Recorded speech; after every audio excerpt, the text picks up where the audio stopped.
Hello guys, ఈరోజు ఒక కొత్త సినిమా మంచి సినిమాతో మీ ముందుకు వచ్చిన. మన ఛానల్ రాగడి ఛానల్ స్టార్ట్ చేసిందే కొత్త విషయాల గురించి మాట్లాడడానికి, కొత్త ఆలోచనలని మన డిస్కోర్స్లకు తీసుకురానికి, ఆర్ అసలు నాన్ ఎగ్జిస్టెన్స్ డిస్కోర్స్ ని ఇగ్నైట్ చేయడానికి. కానీ ఈ ప్రాసెస్ లో గత 3-4 ఏళ్లలో తెలుగు సినిమా అనేది మెయిన్ ఫోకస్ అయిపోయి దాంట్లో కనిపిస్తున్న డైరెక్ట్ ఫ్లాస్ ని, కుళ్ళు, కుతంత్రాలు, ఫండమెంటలిజం, ఫ్యూడలిజం, ఈ రూఢత్వం ఏదైతే కనిపిస్తా వచ్చిందో దాన్ని పాయింట్ చేస్తూ, దాన్ని కరెక్ట్ చేస్తూ ఈ ఫోకస్ అనేది వెళ్ళిపోతా వచ్చినాం లాస్ట్ 1 year నుంచి ఎస్పెషల్లీ. సో రాను రాను వీటి మీదనే ఫోకస్ ఎక్కువైపోతా వచ్చింది. కానీ లాస్ట్ ఒక 1-2 months నుంచి నేనే ఇంట్రోస్పెక్ట్ చేసుకుంటా వస్తున్నా. ఎందుకంటే వాళ్ళు మన ఇండస్ట్రీలో మారే అవకాశం కనిపిస్తలేదు నాకైతే. ఈ తెలుగు ఇండస్ట్రీలో వాళ్ళు అట్లనే ఉన్నారు, వాళ్ళు 100 సంవత్సరాల నుంచి అట్లనే ఉన్నారు, ముందు కూడా అట్లనే ఉందామని ఆలోచిస్తున్నారు. అండ్ ఆ ఇండస్ట్రీలో మనలాంటి వాళ్ళకి, మన కామన్ మ్యాన్ కి, మన ఆస్పిరేషన్స్ కి చోటైతే పెద్దగా నాకు కనిపిస్తలేదు. సో వాళ్ళు ఇండస్ట్రీని కబ్జా చేసి పెట్టున్నారు. అండ్ మన ఆస్పిరేషన్స్ కి, మన ఆలోచనలకి దాంట్లో స్పేస్ కనిపిస్తలేదు. అండ్ మీకు నాకు ఇండస్ట్రీలోకి వెళ్ళాలి అన్న ఆలోచనలు కూడా ఏం పెద్దగా లేవు. ఆ ఉన్నోళ్ళు కూడా చాలా మైన్యూట్ పర్సెంటేజ్ ఉంటారు మన ఆడియన్స్ లో కూడా. సో అలాంటప్పుడు ఇలాంటి నెగటివ్ విషయాల మీద ఫోకస్ చేయడం కంటే మనం కొంచెం పాజిటివ్ అండ్ కన్స్ట్రక్టివ్ విషయాల మీద ఫోకస్ చేయడం బెటర్ అని నాకు అనిపిస్తా వచ్చింది. ఆ కంక్లూజన్ కి వచ్చిన నేనైతే.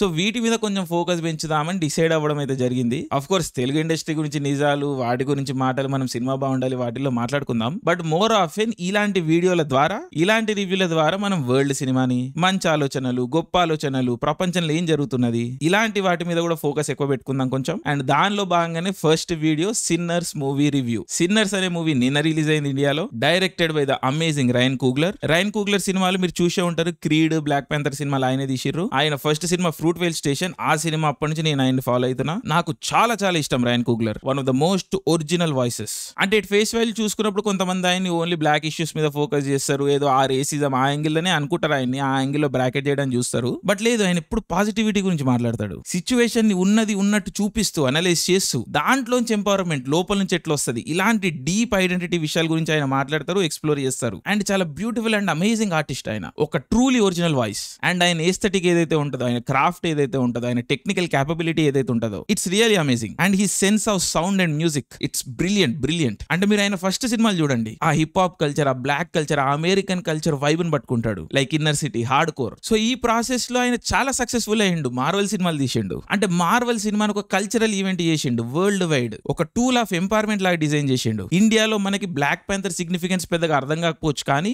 బ్లాక్ ప్యాంథర్ అనేది ఒక వరల్డ్ వైడ్ ఫినామినా. ఆ సినిమా ఇంపాక్ట్ కొన్ని దశాబ్దాలు మాట్లాడుకుంటారు ఇంకా రాను రాను. చాలా చాలా ఇంపార్టెంట్ విషయం. మనం ఏ రోజైనా బ్లాక్ ప్యాంథర్ గురించి స్పెషల్ గా వీడియో చేసుకుందాం. కానీ ఈ రోజు సిన్నర్స్ లో మనం చూడండి, ఆయన పీక్ చూసిండు. లైక్ బ్లాక్ ప్యాంథర్ పీక్ చూసిండు. ప్రపంచం మొత్తం రికగ్నైజ్ చేసింది ఆయన వరల్డ్ క్లాస్ ఫిల్మ్ మేకర్ అయిండు. కానీ అక్కడ కూర్చొని డిసైడ్ అయ్యింది, ఇంకా ఈ కమర్షియల్ సినిమాలు, ఈ వరల్డ్ వైడ్ సినిమాలు నేను తీసినా అయిపోయింది, now I want go back to roots అన్న ఉద్దేశంతో సిన్నర్స్ మూవీ తీయడం జరిగింది. సిన్నర్స్ అనే సినిమా ఫండమెంటల్ గా ఎవ్రీ లెవెల్ ఈ సచ్ యూనిక్ ఫిల్మ్. ఆయన స్టైల్ మొత్తాన్ని మార్చేసిండు, ఆయన వాడే మ్యూజిక్ మొత్తాన్ని మార్చేసిండు, ఫండమెంటల్స్ ఆఫ్ ఫిల్మ్ మేకింగ్ వెళ్ళిండు. అంటే దీని ఫిల్మ్ లో సెల్యులాయిడ్ రీల్ లో షూట్ చేసిండు. Like proper 65mm IMAX, like beautiful image, beautiful lighting. మీరు అవుట్ సైడ్ ఇండియా ఉన్నా, లేకపోతే బాంబే, బెంగళూరు ఇలాంటి జాగాల్లో ఉంటే ఐమాక్స్ లో ఖచ్చితంగా చూడండి ఈ సినిమాని. మాకు హైదరాబాద్ లో ఆప్షన్ లేదు, సో నేనైతే PCX లోనే చూసిన. బట్ అయినా కూడా బ్యూటిఫుల్ ఉండే. అండ్ జస్ట్ టెక్నికల్ ఫ్రంట్ లోనే కాదు, స్టోరీ టెల్లింగ్ డిపార్ట్మెంట్ లో కూడా చాలా చాలా యూనిక్ ఎక్స్పెరిమెంట్లు చేసిండు. ఆల్మోస్ట్ ఒక 1 hour తీసుకుంటాడు స్టోరీని సెటప్ చేయడానికి. అండ్ అక్కడ నుంచి హిట్ అవుతుంది సినిమా.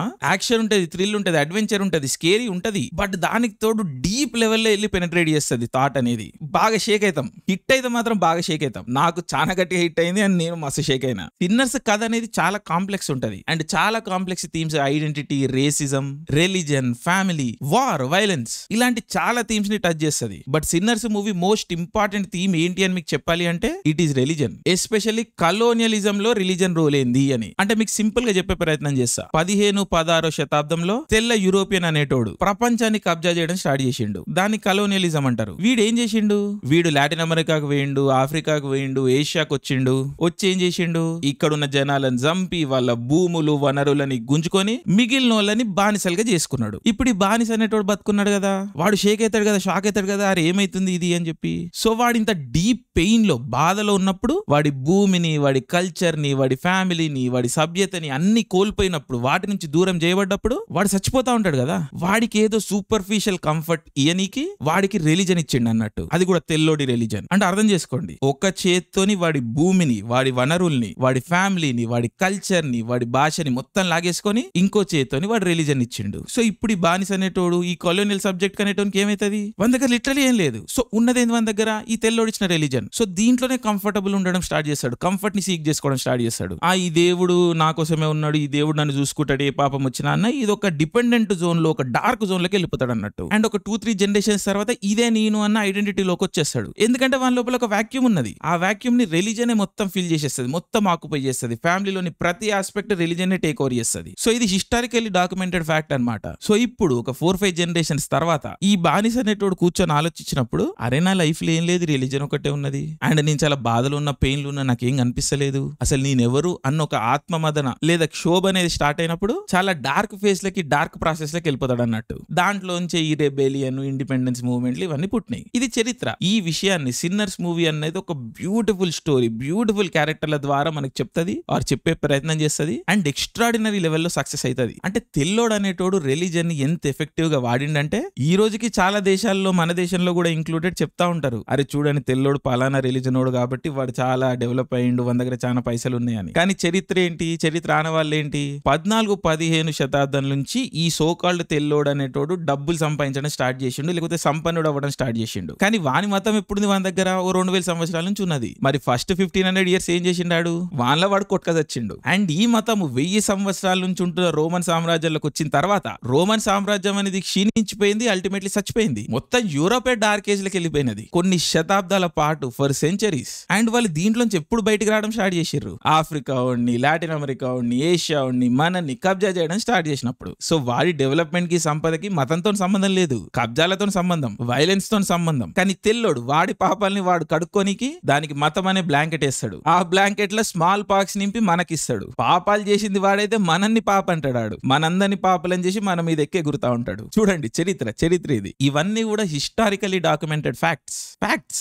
లాటిన్ అమెరికన్స్ మనకన్నా 100 ఏళ్ల ముందే ఫ్రీడమ్ సంపాదించుకున్నారు. సో వాళ్ళు దగ్గర 200 ఏళ్ల గురించి ఈ విషయాల గురించి మాట్లాడుతున్నారు. అమెరికా లాంటి దేశాల్లో ఆఫ్రికన్ అమెరికన్స్ ఒక 100 ఏళ్ల నుంచి మాట్లాడుతున్నారు ఈ విషయాల్ని. అంటే వాళ్ళు ఏదో ఒక లెవెల్లో ట్రూలీ ఇండిపెండెంట్ కాగలిగారు. కానీ మన దేశంలో ఈ రోజు కూడా ఈ విషయాల గురించి ఓపెన్ గా మాట్లాడేదానికి ఆస్కారం లేదు, స్వాతంత్రం లేదు మన దేశంలో. అంటే ఈ రోజు కూడా మనం ఆ కలోనియల్ మైండ్ సెట్ నుంచి బయటికి రాలేకపోతున్నాం, ఆ కలోనియల్ హోల్డ్ నుంచి బయటికి రాలేకపోతున్నాము. ఈ విషయాలు మనం ఇంకొంచెం ఓపెన్ గా డెప్త్ లో పేర్లు తీసుకొని మాట్లాడితే కేటర్లు అంటారు, ఇంకోటి అంటారు, ఇంకేదేదో అంటా ఉంటారు. అరే దిస్ ఇస్ హిస్టరీ, నాకు డిగ్రీ ఉన్నది దీనిపైన, క్లాస్ రూమ్ లలో చెప్పారు నాకు ఈ విషయాలు. కానీ ఇవే విషయాలు నేను ఈరోజు సమాజంలో వచ్చి యూట్యూబ్ లో మాట్లాడితే మనకి వివిధ రకాల లేబుల్ వేయడం జరుగుతుంది అన్నట్టు. So are we truly free? Independence వచ్చిందా మనకి? ఏదో పేరుకి బుక్లలో రాసుకుంటున్నది తప్పించి ఆలోచన పరంగా మనకి ఇండిపెండెన్స్ అనేది వచ్చిందా? నాకేది అనిపించదు వచ్చిందని. నేను ఎలాంటి వ్యక్తిని అంటే, నేను ఎలాంటి ఆలోచనలు పెట్టుకుంటా అంటే, ఒక పాయింట్ కి మించి, అంటే బేసిక్ మొరాలిటీ, సొసైటీలో ఒక ఆర్డర్ కి మించి రిలీజన్ కి పెద్ద స్కోప్ లేదు సివిల్ డిస్కోర్స్ లో అన్నది నా ఒపీనియన్. అదే నమ్ముతా, అండ్ లార్జ్లీ అదే వాస్తవం కూడా చరిత్రను మనం చూసుకున్నప్పుడు. ఒక పాయింట్ కి మించి రిలీజన్ అనేది సొసైటీలో రోల్ ప్లే చేయకూడదు. రిలీజన్ అనేది లార్జ్లీ ఇండివిజువల్ మ్యాటర్.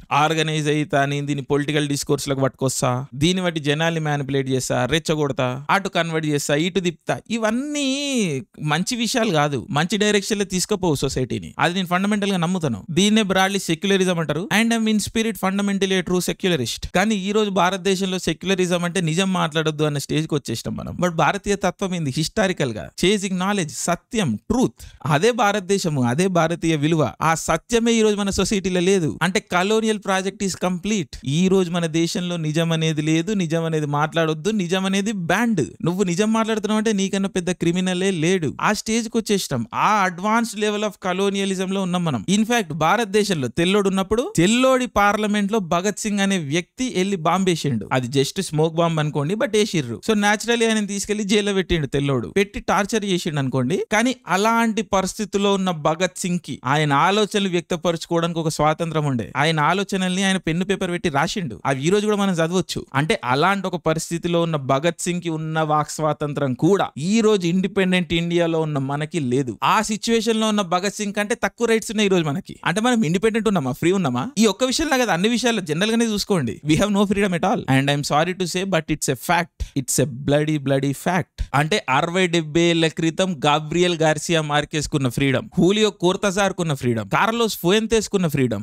మారియో వార్గాస్ యోసా కున్న ఫ్రీడమ్, హోర్హే లూయిస్ బోర్హెస్ కున్న ఫ్రీడమ్, ఒక్తావియా పాజ్ కున్న ఫ్రీడమ్, ఇజాబెల్ అయందే కున్న ఫ్రీడమ్, జవహర్ లాల్ నెహ్రూ కున్న ఫ్రీడమ్, మహాత్మా గాంధీ కున్న ఫ్రీడమ్, భగత్ సింగ్ కున్న ఫ్రీడమ్, చంద్రశేఖర్ ఆజాద్ కున్న ఫ్రీడమ్, సుభాష్ చంద్ర బోస్ కున్న ఫ్రీడమ్, అంబేద్కర్ కున్న ఫ్రీడమ్. ఈ రోజు ఇండిపెండెన్స్ వచ్చిన తర్వాత 70-80 ఏళ్ల తర్వాత, 100 ఏళ్ల తర్వాత నాకు, నీకు, మీకు మనకి లేదు. We don't have the rights. We don't have the rights to speak truth. We don't have the rights to state facts and let alone we don't have the right to state our opinion. వాస్తవాలు అనేవి band, నిజం అనేది ఎవడు కొద్దు, opinion అనేది చెప్పినావంటే నువ్వు ఇంకా criminal. అది ఈ రోజు భారతదేశం పరిస్థితి. అండ్ నేను చాలాసార్లు చెప్పిన, నిజం ఇష్టం లేని మనిషికైనా దేశానికైనా బాగుపడే లక్షణమే లేదు. బాగుపడరు అంతే. అందుకే ఈ రోజు అమెరికాలో 100 ప్రాబ్లమ్స్ ఉన్నాయి. కానీ రయన్ కూగ్లర్ కూర్చొని సిన్నర్స్ అనే సినిమా తీయగలుగుతున్నాడు. 200 ఏళ్ల క్రితం లిటరలీ ఆయన పూర్వీకులు బానిసలు. 50-60 ఏళ్ల వరకు లిటరలీ సివిల్ లిబర్టీస్ లే వాళ్ళకి. సివిల్ రైట్స్ మూవ్మెంట్ రావాల్సి వచ్చింది. Martin Luther king, Malcolm X ఇలాంటి ఎంతో మంది పోరాడితే ఒక లెవెల్ ఆఫ్ ఈక్వాలిటీకి రాగలిగిన వాళ్ళు. ఈ రోజు కూడా సిస్టమిక్ రేసిజం ఉన్నది అమెరికాలో. నల్లోళ్ళని ఒక లెవెల్ కి మించి మాట్లాడనియరు. అలాంటి పరిస్థితుల్లో కూడా వాళ్ళు నిజం చెప్పుకోగలుగుతున్నారు. రయన్ కూగ్లర్ కు బడ్జెట్ ఇచ్చిర్రు, ఆయనకు అనుకూలంగా ఆయనకు కథ చెప్పుకొని ఇచ్చిర్రు, ఫెసిలిటేట్ చేసిర్రు ఆయన విజన్ ని. అది ఈ రోజు ప్రపంచం మొత్తం ఎక్స్పోర్ట్ అవుతున్నది. అండ్ చూస్తున్నాము, డబ్బులు కూడా చేస్తుంది. అది మనలాంటి కొన్ని లక్షల మందిని కదిలింపజేస్తున్నది, ఆలోచనని ముందుకు తీసుకుపోతున్నది. సో తెల్లోడు ఇన్ఛార్జ్ ఉన్న దేశంలో కూడా ఒక బ్లాక్ పర్సన్ తన ఆలోచనల్ని ఉన్నది ఉన్నట్టుగా చెప్పుకోగలుగుతున్నాడు. కానీ ఇండియన్స్ ఇన్ఛార్జ్ ఉన్న ఇండియాలో ఇండియన్ వాడి స్టోరీని చెప్పుకోలేడు, వాడి చరిత్రని అనలైజ్ చేసుకోలేడు ఉన్నది ఉన్నట్టు. ఇది వాస్తవం అని డిక్లేర్ చేయలేడు. ఇలాంటి పరిస్థితిలోంచి మనం థాట్ లీడర్ ఎప్పుడైతాము, ముందుకు ఎప్పుడు పోతాము, డెవలప్ ఎట్లయితాము కష్టం తెలియదు. నాకైతే స్కోప్ లేదు, కనిపిస్తలేదు. దానికి తోడు ఎకనామికలీ ఆర్ సైంటిఫికలీ కూడా మనం పెద్ద పెద్ద జెండాలేం పాతలేము. సో ఆర్థికంగా గానీ, సైంటిఫికలీ గానీ, మానసికంగా గానీ, ఆలోచన లెవెల్లో కూడా మనం ముందుకు పోదాము, బాగుపడతాము అన్న స్కోప్ నాకైతే రోజు రోజుకి క్షీణించిపోతున్నది. అసలు బతుకుంటామా అన్న ఆలోచనే పోతున్నది. సో సిన్నర్స్ అనే మూవీ ఒక సైడ్ అమెరికన్ పీపుల్ కి హోప్ ఇస్తే, అది చూసిన మనలాంటి చాలా మందికి అది హోప్ ఇస్తుంది, బట్ ఆల్సో ఒక రకమైన డిప్రెషన్ లో కూడా నెట్టేస్తున్నది. మనం ఉన్న దుస్థితిని, మానసిక దుస్థితిని, ఫిజికల్ దుస్థితిని అద్దం బట్టి చూపిస్తున్నది. సో దీన్ని ఆర్ట్ అంటారు కావచ్చు. బట్ ఎనీవే ఈరోజు చాలా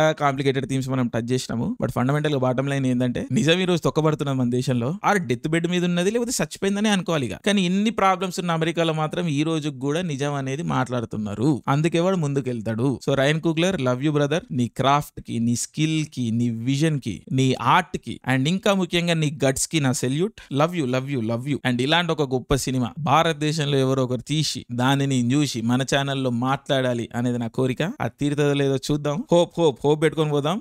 బట్ లవ్ యూ ఆల్. జై హింద్. Most important thing. బై.